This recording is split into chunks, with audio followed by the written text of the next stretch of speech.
And then obviously big story number 2 is Paul Ryan stepping down as speaker. You consider that a big story? What to you is a small story? Well, I don't know. I mean, probably Honduran transgender people trying to cross the border. It's a big deal. They're getting rejected. They're facing persecution. People make fun of their acrylic nails. 1,500 of them. Yeah. I think the speaker probably stepping down might be slightly larger, but what's funny about this is that Ryan is just.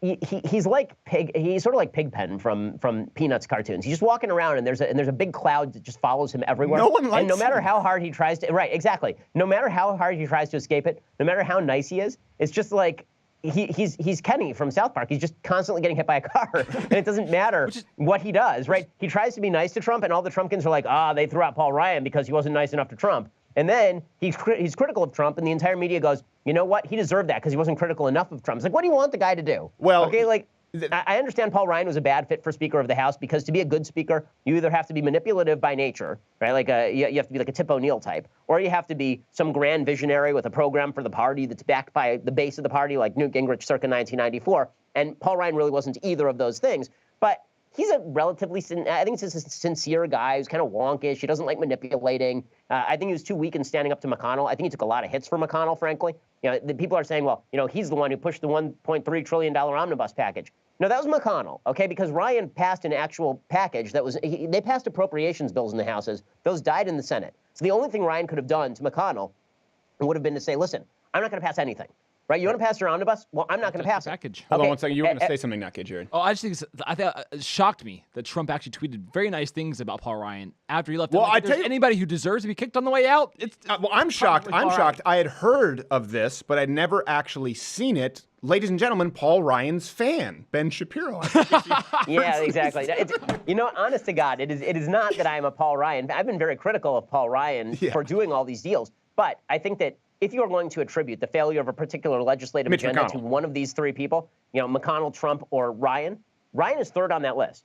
He's really third on that list. I don't think that he's second on that list. I don't think he's first on that list. Because remember, for every bad bill that is passed by McConnell and signed by Trump, there was a good bill passed by Ryan that was rejected by McConnell's Senate or was undercut by Trump. Well, hold on a second. He has compromised him. This is what I will say, and this is the question that I think everyone has to decide for themselves about Paul Ryan, right? You're either universally hated because you are someone, or for a period of time anyway. So everyone has seasons in their lives. But if you find yourself universally hated, it's for one of two reasons. Either because A, you are incredibly principled and you've taken the hits, or B, you are completely spineless and so you've warped yourself into a pretzel where just everyone hates you because you can only be spineless for so long.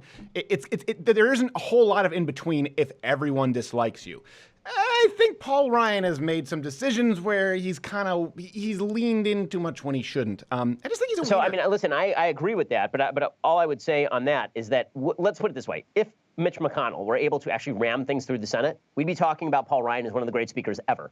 Because, again, he's passing a lot of good bills, and then what happens is they die in the Senate, and Mitch McConnell passes a bad bill. And then Mitch McConnell goes back to Ryan and says, listen, you can either pass my bad bill or we can pass nothing.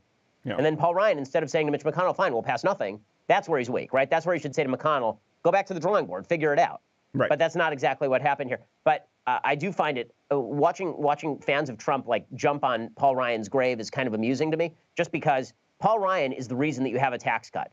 Paul Ryan is the reason that some of Trump's legislative agenda has been passed with regard to changes to the individual mandate. Yeah. Right? Mitch McConnell is the reason why Justice Gorsuch is on the bench. Right? You can rip on the people in the legislature for just so long. I really think one of the reasons that Ryan is dropping out, aside from the obvious, is another relatively obvious reason, which is that he's expecting the Republicans are going to get creamed in November, and he actually doesn't want to be around to be blamed for that. He knows that the typical Well, see, that would lend Republican itself move, to what I'm saying is in the face of adversity, he's wilting a little bit. He knows it's an uphill battle here, and so it could seem like he's trying to take an out. But he is the reason for a lot of those things, as you said. I will absolutely grant him that. He's also the reason that Sven Computer wears short shorts and does P90X. So he's inspiring as a figure all around. Last thought, and then we do have to go.